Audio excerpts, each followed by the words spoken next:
¿Las empresas familiares son sustentables en el tiempo? Bienvenidos, esto es Proactive.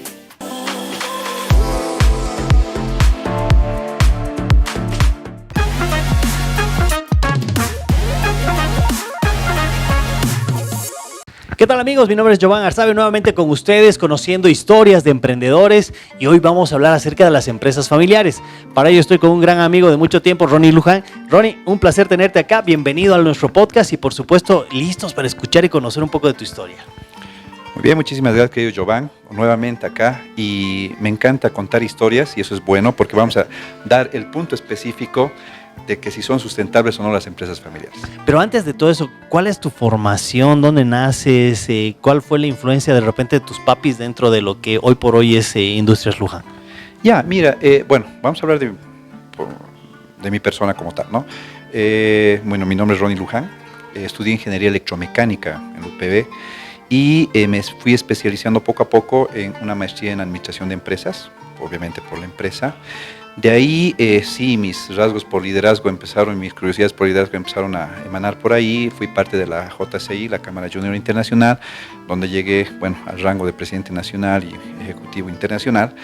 Más allá de eso, tuve curiosidad más que todo en el liderazgo porque soy graduado de la Academia de la JCI del Japón, en liderazgo, ¿no? Que es una academia espectacular, lo mejor es hermosa, la verdad tiene una experiencia fantástica donde te llevan a Japón, te hacen vivir con una familia, ves las escuelas, cómo limpian y todo lo que ven en videos y te dan tips muy interesantes para poder existir y coexistir con el liderazgo, ¿no?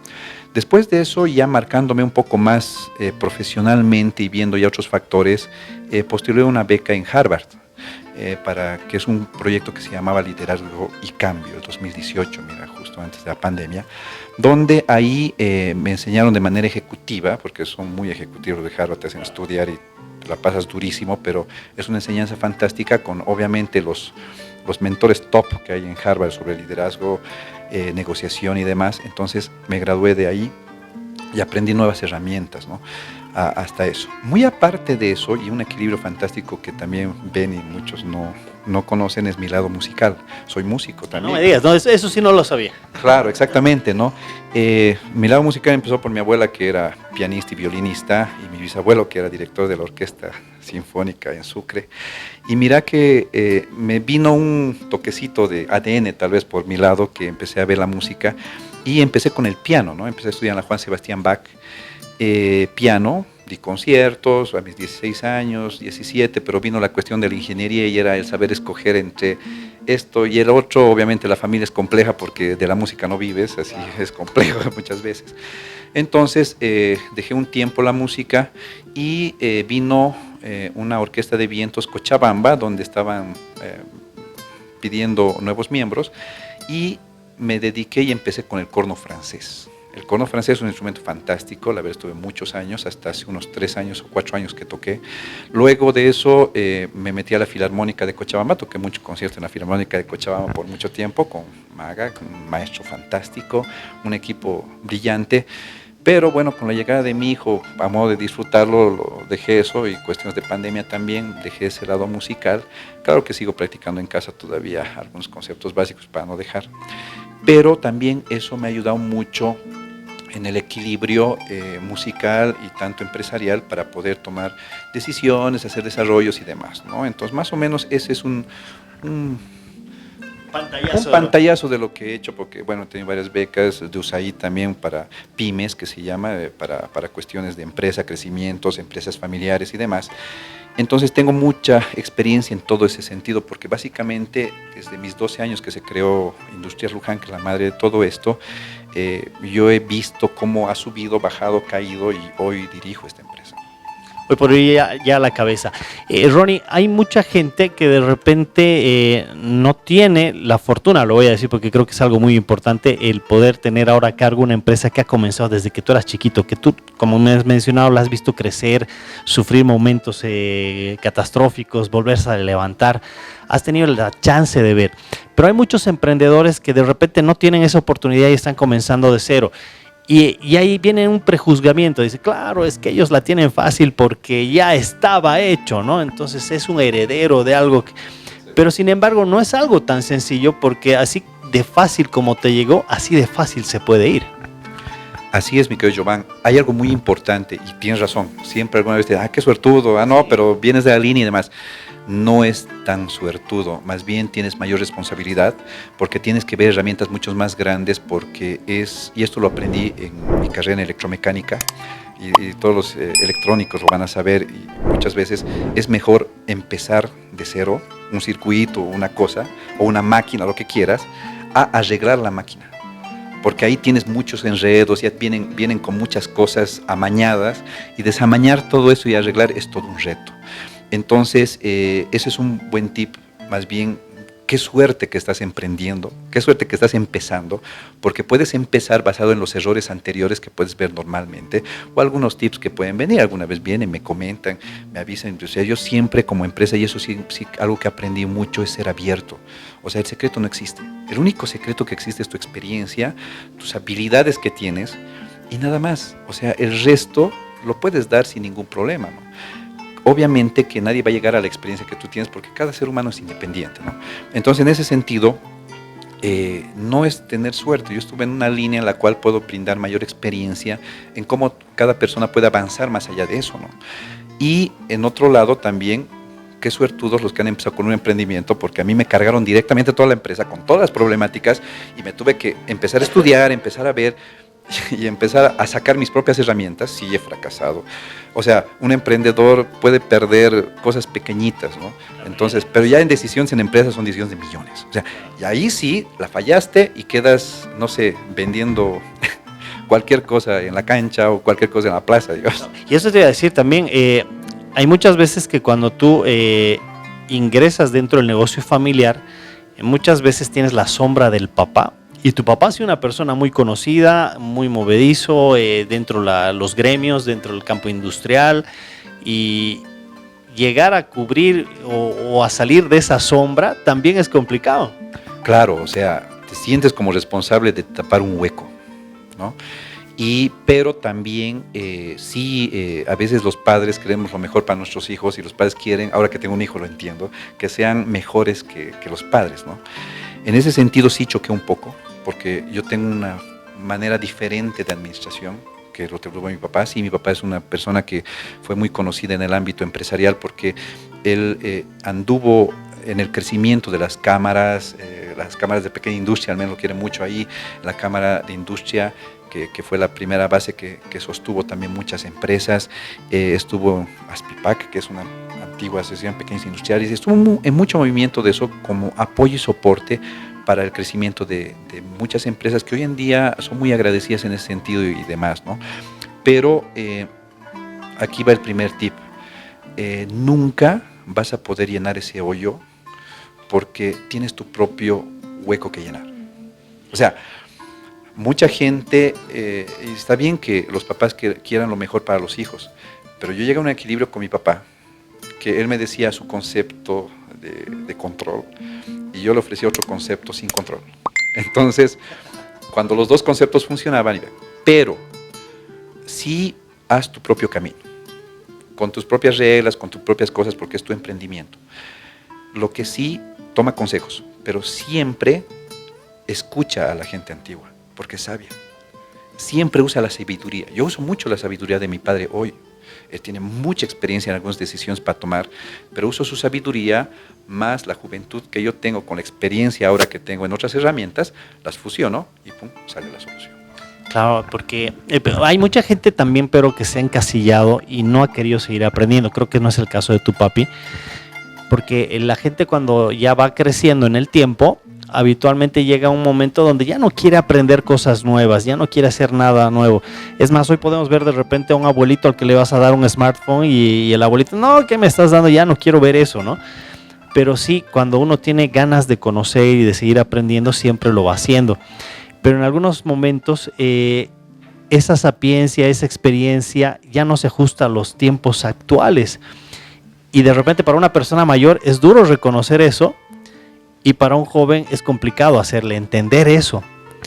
Hoy estamos hablando de inteligencia artificial, gente reacia que es, no, yo no quiero nada de eso, pero de repente sí es útil dentro de tu empresa y puedes tener también el choque a nivel familiar dentro de ella.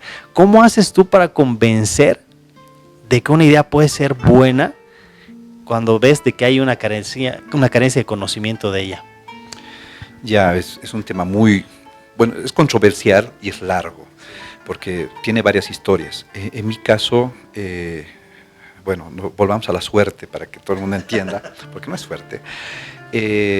Mi padre, que es la parte antigua, yo soy la parte joven, él se ha ido actualizando poco a poco, o sea, ha empezado... Es la ventaja que él quiso. Él quiso, con decirte que cuando yo tomé la maestría, que es International Master in Business Administration, cuando yo tomé la maestría, le dieron la oportunidad que él no tiene título. Como era una persona con mucha experiencia, le dijeron, toma el curso, no hay problema, no importa el título. Y nosotros no lo hacemos por el título, lo hacemos por el conocimiento. Entonces, el título nos graduamos juntos. Mira qué interesante. Entonces, él modernizó la parte donde le explicaron los nuevos conceptos de administración de empresas, financieras, porque han cambiado bastante en eso. Y él mismo dice, ¿no? Pero él también se ha dado cuenta de algo, y eso es lo que tenemos que buscar en la gente antigua. No todo es diferente a lo que era antes. Te pongo un concepto básico que yo he tomado de él y con el cual concordamos y podía encajar. Por ejemplo, antiguamente tú hacías una estructura. Nombrabas un gerente, un subgerente, no sé, jefe, subjefe, lo que y hacías toda una estructura del organigrama que hoy en día supuestamente es todo por igual. ¿No habías visto los nuevos organigramas, al tener horizontales, ¿no? Pero tú tienes que empezar con una base de esa. Y hoy me doy cuenta, eso que ya hace más de 50 años que tiene experiencia mi papá, entonces en ese sentido, eso yo lo utilizo nuevamente para emprendimientos y ahí está la base fundamental. Si tú no haces una estructura básica, si no tienes un cuadernito donde anotas tu ingreso y tu salida, y no tienes una cajita mínimamente, porque estoy hablando de lo mínimo, ahora en el celular, cuentas bancarias, lo puedes hacer lo que quieras, pero si no tienes tu cajita donde guardes el dinero, y eso es intocable porque es una empresa, un emprendimiento, no avanzas. Entonces, ese es un ejemplo sencillo de fusionar lo antiguo con lo nuevo. Lo antiguo sigue funcionando. Eso de que las personas dejen de escribir está causando problemas, más que soluciones, que les va a fondo. ¿Por qué? Porque el escribir, hasta en neurociencia se ve que es la conexión directa del cerebro con la escritura que lo hemos hecho por miles de años. Por tanto, no vamos a quitar en 10 años algo, 15, 20 años, algo que en 1000 años tenemos por costumbre. Entonces, el escribir, el ser metódico a un principio, el darse una estructura básica, el soñar, diciendo, ok, yo soy el jefe, tú eres esto, empieza en el emprendimiento y eso forja. Yo he visto que emprendimientos que han empezado así, o hemos corregido, alguna vez he corregido eso en algunos emprendimientos porque decían, no, pero me lo gasté la plata aquí. No, eso no se toca, por más que estés muriendo de hambre. Puedes sacar con tu sueldo, o ponte un salario. Ahorita, por ejemplo, en esta empresa, yo desde que he entrado gano un salario. No toco nada de lo que es la empresa, y sí tengo la sociedad como tal, y la presidencia, y nos reunimos arriba por proyectos grandes, pero yo ahorita soy un empleado de la sociedad, pero no soy autoempleado, porque el autoempleado saca de su mismo negocio. No, yo acá tengo mi cajita, y esa cajita reparto a toditos, y ese método es antiquísimo, y siempre ha existido, y sé que hasta ahorita no hay una forma. Y por otro lado, la inteligencia artificial te ayuda si tú tienes el conocimiento antiquísimo. Te voy a poner un ejemplo, porque yo he hablado con médicos, de cómo utilizan la inteligencia artificial y me parece fantástico porque un médico me lo explicó de una manera fantástica. Cuando él tardaba 10 días en base a análisis, en ver, porque tenía que leer libro A, libro B, libro C, toda la enfermedad que podía tener el paciente, lo que hacen ahora, le preguntan a la inteligencia artificial, ok, léeme el libro A, B, C, y según tu teoría como médico profesional, dame una escala de esto, para que yo pueda comparar con eso. Y en 10 minutos tiene el proceso. Y puede salvar vidas de mejor manera. Entonces, es la fusión de lo antiguo con lo nuevo. Y aunque no crean la inteligencia artificial, sí necesitas tener experiencia para que esto te salgan resultados. Yo le digo, según libro tantos de financiera, más esto, tantos de... ¿Cómo va a estar la tendencia financiera del petróleo? Pum, me da gráficas. Y te prometo que esas gráficas son totalmente diferentes a los que nos muestran en TikTok, redes sociales y demás, que a veces te varían un poco, te dan cierta guía, pero te varían. Pero es mejor tener tu propio concepto. Entonces, la fusión entre lo antiguo y lo nuevo es perfecto. Ahí va. Hoy por hoy, y antes de que continuemos con nuestra entrevista, permíteme mandarles un gran saludo a nuestra gente de Amaya, que están apoyando el programa siempre. Recuerdo a todos nuestros televidentes que si quieren comprar ropa específicamente de varones, vayan por las 3 sucursales que ellos tienen. Amaya siempre vistiendo a los hombres, y por supuesto un gran saludo para toda la familia que nos está viendo. Ronnie, ya van varios años de Industrias Luján. ¿Cuál ha sido el crecimiento que se ha tenido y qué es lo que tú ahora proyectas como parte joven dentro de esto? Ya, bueno, Industria Luján nació en 1991, 6 de junio, ¿no? Obviamente es una empresa familiar de mis padres, ellos la crearon, tuvieron sus altibajos. Mucho antes de esto hubieron estafas, hubieron problemas con otros socios y demás, entonces ahí mis padres decidieron independizarse y hacerlo los dos juntos y crearon lo que es Industria Luján SRL, que es como una empresa, ¿no? Ya mi padre con una visión podría poner plásticos Luján, podría haber puesto algo específico, pero no puso industrias, para que vean que también desde el nombre viene la visión. Y había una visión de que se iba a tener varias unidades. Claro, entonces ahí ya se ve que cuando tú tienes un negocio, un emprendimiento, tienes que empezar a soñar desde el nombre, ¿no? Ahora, muchos, y tengo estas cuestiones de, ay, pero hay que hacer la imagen corporativa, las letras y demás cuestiones, ¿no?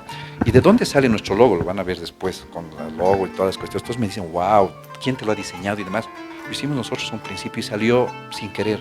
O sea, cuando tú tienes una base de un buen negocio que venda verdad, porque nosotros vendemos la verdad como tal, yo te vendo un envase el cual te va a dar lo que te prometo.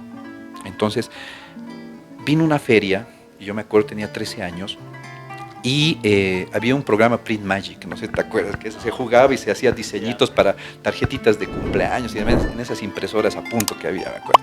Entonces mi papá dice, no tenemos logo y demás, pero tenemos una impresora continua, puta, ahí hay ponle Industria Luján a ver qué pasa. Pusimos, buscamos algo que parecía envases, imprimimos todita el letrero, lo pusimos, lo pintamos a mano y hoy es nuestro letrero. Eso de Grupo Luján, las dos L's que tenemos es Luján León y la G de Grupo y listo, o la I que tenía como Industria Luján. Entonces la base fundamental no es tanto, y bueno, eso es un poco la parte de diseño, porque sí, después tienes que hacer el proceso, pero yo les digo para las personas que están empezando, no es tanto invertir en tu imagen como tal, obviamente dependiendo del tipo de empresa que puedas tener, pero sí en una empresa industrial, por ejemplo, no es tanto la imagen, el producto, ¿no? Entonces eso es crucial. Entonces nace Industria Luján, empezamos a ofertar productos nacionales. Y el principal punto era quitar las importaciones, porque en esas épocas se importaban un montón de envases plásticos. Entonces se entra con las importaciones, se maneja los prototipos y un día vemos y decimos, ¿por qué no hacemos aquí las matrices? ¿Por qué no hacemos aquí desde el diseño? Porque los envases costaban bastante la parte de matricería. Y como éramos chiquititos, dijimos, o sea, y hoy decimos eso, o sea, si los chinitos con ojitos así hacen esto, ¿por qué nosotros no lo hacemos? Y empiezas a soñar y empiezas a hacer con poco presupuesto, en base a las necesidades, y en base a eso empezamos a crear toda una línea de productos básica, empezamos a ofrecer a todo el producto, y ahí es donde Industria Luján empieza a crecer. Ya viendo todo esto, años después, unos 20 años después, empezamos a crear Grupo Luján, que hoy estamos en una parte donde estamos viendo unidades de negocios y demás, donde ya es la nueva base, ¿no? Todos han empezado corporaciones, entonces dijimos, obviamente, crearemos el grupo para poderlo ver todo eso, pero basados en el producto que es la madre, o sea, los envases plásticos. Entonces ahí hay un concepto que yo aprendí mucho, que es algo nuevo que se está dando, y te lo preguntan y hasta te lo dan en muchas clases de ingeniería y administración, que es ¿qué es lo que vendes? Y les digo, es muy importante saber lo que vendes porque tu nivel de negociación sube, tus precios tú los pones en base a lo que produces, tampoco vas a poner mucho precio muy alto, pero ahí es muy importante qué es lo que vendes. Ahí va la pregunta, ¿qué vende Industrias Luján ahora? Yo vendo imagen de tu producto. O sea, yo no te vendo el envase. Ahí va la diferenciación, para que nos vayan entendiendo los emprendedores. Si ustedes ven los productos que se hace, que van dentro de la parte de las botellas plásticas y todo lo que tenemos acá, cualquier otro emprendedor diría, yo vendo botellas plásticas, hago inyección de botellas y vendo botellas plásticas, pero el concepto es diferente y ahí es donde va más valor. Exactamente. Entonces, conociendo lo que yo vendo, yo le digo a mi cliente, mira, no sé, tu mermelada vas a ver, no sé, no es como la mermelada de mi abuela porque es fantástica, pero entra al mercado bien. Yo te voy a hacer un envase que lo venda, porque tu producto vale. Y le empiezo a poner más valor, porque hay gente humilde que viene y dice, no, mi miel no funciona. No, a ver, tu miel es fantástica, solo necesito un buen envase. Entonces le doy. Pero ¿qué también vendes en imagen? En imagen del envase yo le vendo la norma, que pueda envasarse alimentos, que el PET Todos piensan que hay un solo PET que es el de botella, hay cientos de diferentes PETs, ya eso, ¿verdad? Entonces, le digo, en este envase no va a cambiar el sabor y demás cuestiones, pero vas a envasar. Entonces, tú ves en el supermercado y lo comparas con un envase internacional y se ve precioso. Entonces, te vendo imagen. ¿En base a qué? Con envases plásticos. Entonces, hago que tu producto se venda porque tú veas que es bonito, pero si tu producto al mismo tiempo es bueno, se va a vender mucho más. Y por eso es que hacemos líneas completas, ¿no? Entonces, lo más importante es eso, saber. Y en base a lo que yo vendo, y sé que vendo imagen, entonces con eso, cuando yo explico de mejor manera al negociar o a ofrecer, todavía me reúno con varios clientes, le doy todo eso. Y muy aparte de eso, nosotros creemos en la gente pequeña. Por eso nos hemos abierto al mercado a vender envases de 50, 100 unidades que antes no lo hacíamos. ¿Y ahora por qué? Porque tenemos que empezar a fomentar eso para que ellos crezcan. Y la asistencia técnica que yo le doy a mi empresa más grande, se la doy a la empresa que viene por primera vez acá. Y de manera personal. Lo siento, estas son las asistencias técnicas, estas son las cosas que tú tienes que ver en cuestiones de plástico, porque el plástico es muy satanizado en mucha época, no lo es, hoy es 100% reciclable, hay muchas cuestiones con los biodegradables y demás. Entonces, le doy la asistencia técnica desde el más grande hasta el más chiquito. Entonces, eso ha facilitado que mucha gente que ha empezado de nada o ha empezado con nosotros, que compraba 3,000, 4,000 envases, hoy compre 120,000, 150,000 y están muy agradecidos. Y que te genera una barrera en tu competencia porque ellos mismos me dicen, sabes que tú eres caro, ¿sí? Porque mira, me muestran cotización, me han ofrecido esta mitad de precio y demás, pero yo me quedo contigo porque tú me has apoyado cuando era chiquito y hemos crecido juntos. Entonces, ahí va una especie de fidelidad, un depósito emocional que se hizo en el cliente en determinado momento y ahí lo está pagando, lo está devolviendo. Lo que tú me decías es algo muy cierto y he visto muchas empresas dentro del área plástica que han ido cerrando precisamente por esa satanización hacia el plástico. La educación va por ese lado también. Te dicen, no, las 3 R's, tienes que, al final de cuentas, si vas a encontrar botellas, tienes que ver de cómo reutilizarla, hacer otras cosas. ¿Cómo has logrado tú vencer esa satanización de la gente y cómo hoy por hoy sigues produciendo plástico? Eso lo he hecho con información. Es muy importante, cuando conoces tu producto, tienes que estar bien informado de qué es. El PET, por ejemplo. Vamos a hablar de un punto del PET específico porque todos conocen el PET, la botella de plástico transparente, número 1 en el reciclado, es fantástico. Hoy la alfombra de tu auto está hecho de PET reciclado. Tu silla de tu auto está hecho de PET reciclado. Las alfombras de alto tráfico están hechas de PET reciclado. La polera que pones, que es poliéster, es el porcentaje de PET reciclado. Entonces, no hay información de qué se está haciendo con ese plástico y simplemente muestran otras cosas. Otro punto también es la educación. Hemos estado apoyando mucho en sistemas educativos de reciclaje, por ejemplo, o sea, de separar mínimamente la basura, ver algunas cosas, siempre hemos dado ese apoyo y demás. Pero también hemos tratado de cambiar el chip de las personas, que el plástico no es el que contamina, sino las personas, lamentablemente.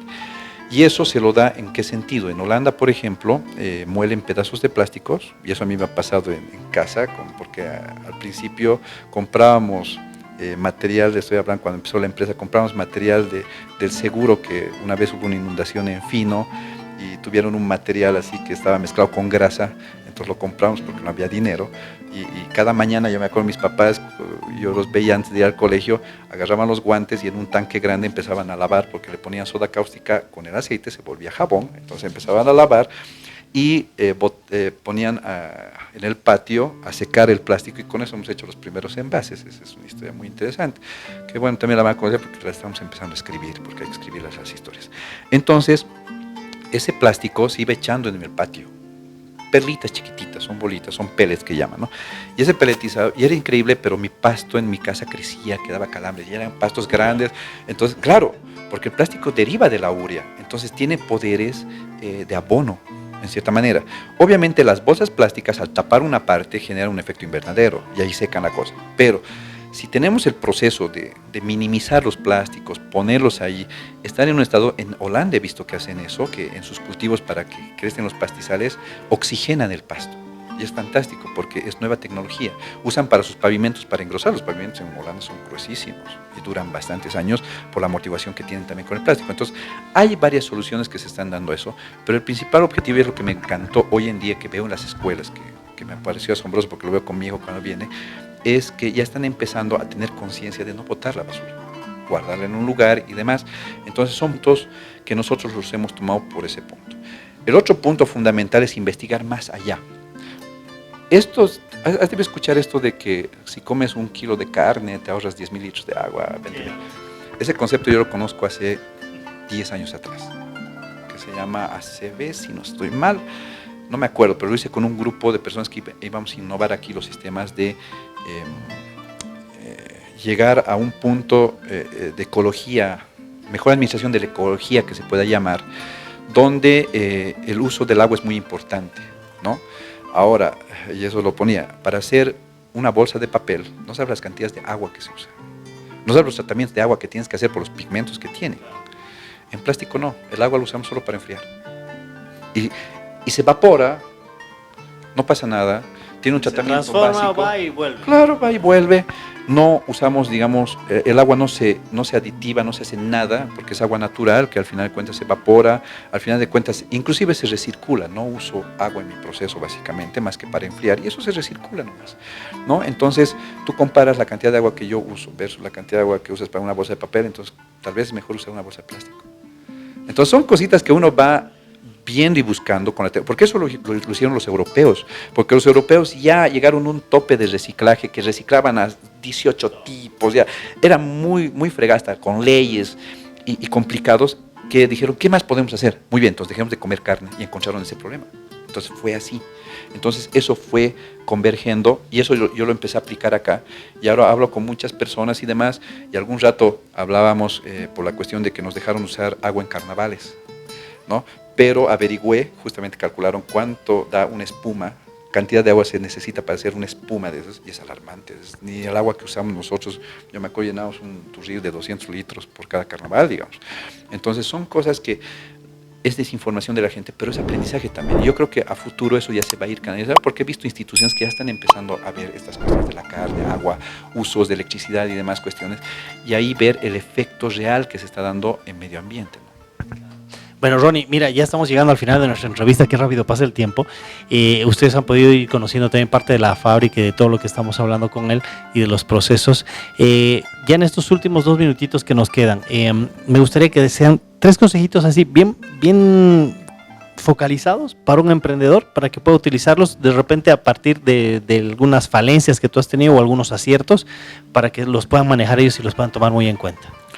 Perfecto, vamos a dar los tips para empresas familiares. El tip más básico en familia, y eso es lo que más ha causado quiebres y desapariciones de varias empresas familiares, poner las reglas en claro.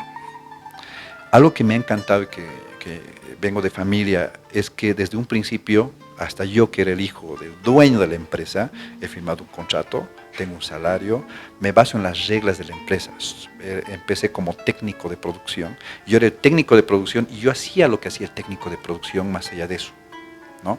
Entonces poner las reglas claras.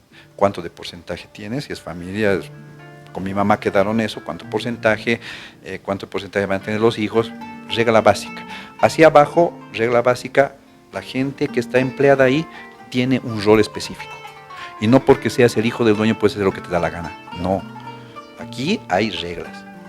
Me han mandado memorándums, comunicados, ¿entiendes? Yo decía, pero estás loco. O sea, puede hablar directamente conmigo mi papá. No lo entendía en su momento cuando era muy joven, pero hoy lo entiendo porque gracias a eso la estructura básica de Grupo Luján está bien realizada en el punto en que cambiamos con reuniones ejecutivas, no con reuniones familiares, ¿no? Si tú vas a hacer esta línea, tienes que mantenerte en esta línea porque tú eres empleado de Industrias Luján. Yo me debo a un directorio, pese a que el directorio son mis papás, pero aún así lo haces. Ese es el primer tip, ¿no? Siempre es poner las reglas, montos, dinero, todo. Siempre, porque el dinero es un problema. Cuando va creciendo y se hace famoso, ahí sí se quiebran y se han quebrado muchas empresas muy lindas que no habían coche. El segundo punto es, por más chiquitito que creas, siéntete grande. Te voy a poner un ejemplo sencillo que yo lo vi a mi papá y hoy me causa mucha gracia. Y era que una vez mi papá tenía la gerencia que le estaba, tenía 3 empleados que hacían la producción y tenía una secretaria que era la encargada de ventas. ¿Ya? Entonces llamaban por algún reclamo, alguna cuestión, o decía, quiero hablar con la encargada de ventas, y la secretaria contestaba el teléfono y mi papá decía, vas a contestar como secretaria, porque es una empresa grande. Causaba gracia. Industria Luján, buenos días, ¿cómo estás? Sí, dígame, ¿en qué le puedo servir? Sí, por favor, quiero hacer un pedido, comuníqueme con algún encargado. Un momentito, por favor. Ella era la misma encargada de venta. Aló, sí, le habla, y su nombre completo, sí, dígame, ¿en qué puedo ayudarlo? Y demás cuestiones. Sí, los envases y demás cuestiones. Ya, mire, ahorita no está el gerente para poder hablar de diseño, pero le va a pasar por el ingeniero de diseño que le va a dar las formas del envase. A mi papá. Hola, sí, soy el ingeniero de diseño.